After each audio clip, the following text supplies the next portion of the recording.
السلام علیکم ورحمۃ اللہ وبرکاتہ۔ نحمدہ ونصلی علی رسولہ الکریم، اما بعد۔ دیہاتیوں کے عجیب و غریب سوالات۔ حضرت سلیم بن عامر رحمۃ اللہ علیہ کہتے ہیں کہ حضور اقدس صلی اللہ علیہ وسلم کے صحابہ کہا کرتے تھے کہ اللہ تعالی ہمیں دیہاتی لوگوں کے سوالات سے بڑا نفع پہنچاتے ہیں۔ ایک دن ایک دیہاتی آیا اور اس نے کہا، یا رسول اللہ صلی اللہ علیہ وسلم، اللہ تعالیٰ نے جنت میں ایک ایسے درخت کا ذکر کیا ہے جس سے انسان کو تکلیف ہوتی ہے۔ حضور اقدس صلی اللہ علیہ وسلم نے پوچھا، وہ کون سا درخت ہے؟ اس نے کہا، بیری کا درخت، کیونکہ اس میں تکلیف دہ کانٹے ہوتے ہیں۔ حضور صلی اللہ علیہ وسلم نے فرمایا، کیا اللہ تعالیٰ نے یہ نہیں فرمایا فی صدر مخضود، سورہ واقعہ آیت نمبر 28، جس کا ترجمہ وہاں ان باغوں میں ہوں گے جہاں بے خار بیریاں ہوں گی۔ اللہ تعالیٰ نے اس کے کانٹے دور کر دیے ہیں اور ہر کانٹے کی جگہ پھل لگا دیا ہے۔ اس درخت میں ایسے پھل لگیں گے کہ ہر پھل میں 72 قسم کے ذائقے ہوں گے اور ہر ذائقہ دوسرے ذائقے سے مختلف ہوگا۔ حضرت عتبہ بن عبد السلیمی رضی اللہ تعالیٰ عنہ فرماتے ہیں کہ میں حضور اقدس صلی اللہ علیہ وسلم کے پاس بیٹھا ہوا تھا کہ اتنے میں ایک دیہاتی آدمی آیا۔ اس نے کہا، یا رسول اللہ، میں نے آپ صلی اللہ علیہ وسلم سے جنت میں ایک ایسے درخت کا ذکر سنا ہے کہ میرے خیال میں اس سے زیادہ کانٹے والا درخت کوئی اور نہیں ہوگا، یعنی ببول کا درخت۔ حضور اقدس صلی اللہ علیہ وسلم نے فرمایا، اللہ تعالیٰ نے اس کے ہر کانٹے کی جگہ بھرے ہوئے گوشت والے بکرے کے قصیے کے برابر پھل لگا دیں گے، اور اس پھل میں 70 قسم کے ذائقے ہوں گے، ہر ذائقہ دوسرے سے مختلف ہوگا۔ حضرت عتبہ بن عبد السلیمی رضی اللہ تعالیٰ عنہ فرماتے ہیں کہ ایک دیہاتی حضور اقدس صلی اللہ علیہ وسلم کی خدمت میں آیا اور اس نے حضور صلی اللہ علیہ وسلم سے حوض کے بارے میں پوچھا اور جنت کا تذکرہ کیا۔ پھر اس دیہاتی نے کہا، کیا جنت میں پھل بھی ہوں گے؟ حضور صلی اللہ علیہ وسلم نے فرمایا، ہاں، اس میں ایک درخت ہے جسے طوبہ کہا جاتا ہے۔ راوی کہتے ہیں کہ حضور صلی اللہ علیہ وسلم نے کسی اور چیز کا بھی ذکر کیا، لیکن مجھے معلوم نہ ہو سکا وہ کیا چیز تھی۔ اس دیہاتی نے کہا، ہمارے علاقے کے کس درخت کے مشابہ ہے؟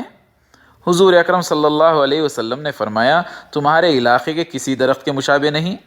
پھر حضور اکرم صلی اللہ علیہ وسلم نے فرمایا، کیا تم شام گئے ہو؟ اس نے کہا، نہیں۔ حضور صلی اللہ علیہ وسلم نے فرمایا، وہ شام کے ایک درخت کے مشابہ ہے جس کو اخروٹ کہا جاتا ہے، ایک تنے پر اگتا ہے اور اس کے اوپر والی شاخیں پھیلی ہوئی ہوتی ہیں۔ پھر اس دیہاتی نے کہا، گچا کتنا بڑا ہوگا؟ حضور اکرم صلی اللہ علیہ وسلم نے فرمایا، سیاہ سفید داغ والا کوا بغیر رکے 1 مہینہ مسلسل اڑ کر جتنا فاصلہ طے کرتا ہے، وہ گچا اس فاصلے کے برابر ہوگا۔ پھر اس دیہاتی نے کہا، اس درخت کی جڑ کتنی موٹی ہوگی؟ آپ صلی اللہ علیہ وسلم نے فرمایا، تمہارے گھر والوں کے اونٹوں میں سے ایک جوان اونٹ چلنا شروع کرے اور چلتے چلتے بوڑھا ہو جائے، اور بوڑھا ہونے کی وجہ سے اس کی ہنسلی کی ہڈی ٹوٹ جائے، پھر بھی وہ اس کی جڑ کا ایک چکر نہیں لگا سکے گا۔ پھر اس دیہاتی نے پوچھا، کیا جنت میں انگور ہوں گے؟ حضور اکرم صلی اللہ علیہ وسلم نے فرمایا، ہاں۔ اس نے پوچھا، انگور کا دانہ کتنا بڑا ہوگا؟ حضور اکرم صلی اللہ علیہ وسلم نے فرمایا، کیا تیرے باپ نے کبھی اپنی بکریوں میں سے بڑا بکرا ذبح کیا ہے؟ اس نے کہا، جی ہاں کیا ہے۔ حضور اکرم صلی اللہ علیہ وسلم نے فرمایا، پھر اس نے اس کی کھال اتار کر تیری ماں کو دے دی ہو اور اس سے کہا ہو کہ اس کھال کا ہمارے لیے ڈول بنا دے؟ اس دیہاتی نے کہا، جی ہاں۔ حضور اکرم صلی اللہ علیہ وسلم نے فرمایا، وہ دانہ اس ڈول کے برابر ہوگا۔ پھر اس دیہاتی نے کہا، جب دانہ ڈول کے برابر ہوگا پھر تو ایک دانے سے میرا اور میرے گھر والوں کا پیٹ بھر جائے گا۔ حضور اکرم صلی اللہ علیہ وسلم نے فرمایا، ہاں، بلکہ تیرے سارے خاندان کا پیٹ بھر جائے گا۔